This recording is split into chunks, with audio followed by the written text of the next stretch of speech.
কাঁড়ালের যে জাতীয় ফল বেড়ারা বানাইছে হয়তো চিন্তা ভাবনা করেই বানাইছে। কাঁড়ালের কিন্তু হগল কিছু খাওয়া যায়। কাঁড়াল আবার কাঁচা ও রাইন্দে খাইলে মাংস দিয়ে কিন্তু অনেক মজা। আজকে এককালে গাছ পাহা একটা কাঁড়াল আনছি, সেই কাঁড়ালটা কিন্তু খাইতে অনেক ভালো হয়েছে, অনেক মজাও লাগছে। আর এদিকে আবার তার একটা অংশ দিয়ে কতটুকু এই যে এই কোস্টারের এইগুলো উঠাইয়াও যে এই দিয়ে পিঠে বানিয়ে খাওয়া যায়, এই কিন্তু অনেকেই জানেন না। আসসালামু আলাইকুম, বিসমিল্লাহির রহমানির রহিম। আশা করি আমার এই ভিডিওটা যে যেখান থেকেই দেখতেছেন আল্লাহর রহমতে ভালোই আছেন, আর আলহামদুলিল্লাহ আমিও ভালো আছি। আজকে যে এই যে খোসা দেখাইলাম, এই খোসা দিয়ে কি কোনো দিন এইভাবে আটা কিংবা চালের গুঁড়ি দিয়ে পিঠা বানাইয়া খাইছেন? যদি কোনো দিন কেউ না খাইয়ে থাকেন তবে বাসায় একদিন হইলেও ট্রাই করতে পারেন যে কেমন লাগে। এখানে কিন্তু আমি সামান্য পরিমাণে একটু চিনি দিব, কারণ কাঁঠালটা অনেক মিষ্টি ছিল আর গাছ পাকা যেহেতু ছিল এই জন্য এগুলো উঠাইতে কিন্তু আমার একটু সময় লাগে না এবং দেরিও লাগে না। আর অনেক সুন্দর কিন্তু হয়েছে, এগুলো উঠাইয়া দেখেন। এখন এগুলো দিয়ে আমি ওদেরকে বড়া পিঠা বানাই দেবো।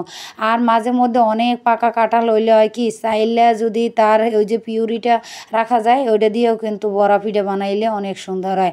আর এই পিঠেগুলো কিন্তু একেবারে গরম গরম খাইতে হয়, গরম গরম খাইলে কিন্তু অনেক ভালো লাগে। ঠান্ডা হয়ে গেলে কিন্তু ভালো লাগে না, কারণ কি দেখা যায় গরম গরম যখন খাইছে তখন বাচ্চারা ভালোই খাইছে, দুইটা একটা থেকে গেছে, হেয়ারে যদি মনে করেন ঠান্ডা হয়ে গেছে না, এরপর আর মজা লাগে না। কিন্তু গরম গরম থাকতে কিন্তু মোটামুটি ভালো লাগে, আমার কাছে ভালো লাগে, জানি না কার কাছে কেমন লাগে। অবশ্যই যদি বাড়িতে কাঁঠাল আনা হয় তাহলে একদিন হইলেও এইভাবে ট্রাই করে দেখবেন যে কেমন লাগে। আমার কাছে কিন্তু অনেক ভালো লাগছে, বাচ্চাদের কাছেও অনেক ভালো লাগছে। আর পাশের ঘরের ভাবি আইছে, হ্যারে কইতেছি কি যে দেখেন কাঁঠালের খোসা দিয়া, মানে খোসা বলতে কি ওটারে বলে কি ছোলা, ওইটা দিয়া আবার এই পিঠা বানাইছি। সে তো পুরো অবাক যে এত সুন্দর পিঠে হইছে, ইয়াও আবার বলে খায়। এখন আবার হে মনে মনে হয়তো ভাবতে পারে যে আমার মতো আবারতে মনে হয় আর নাই একজনও।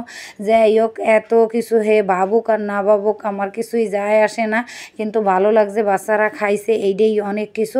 আমি কিন্তু আরও একদিন বানাইছিলাম, তাই এই জন্যই কিন্তু আজকে যখন দেখছি যে কাঁঠালটা অনেক সুন্দর এবং মিষ্টি, অনেক মিষ্টি, এই জন্য।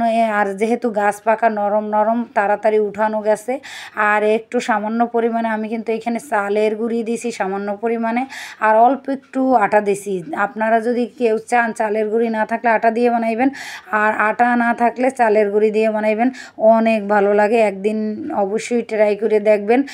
আবার আমি যে খালি বারবার বলতেছি ভালো লাগে, কারণ এক একজনের মুখের রুচি তো এক এক রকমের। আমার কাছে ভালো লাগছে, হয়তো অনেকের কাছে ভালো লাগবে না, তবে আমি এতটুকু আশাবাদী যেহেতু বাচ্চারা গরম গরম খাইছে তাদের কাছে ভালো লাগছে, যে কেউই বানাইলে হয়তো ভালোই লাগবে।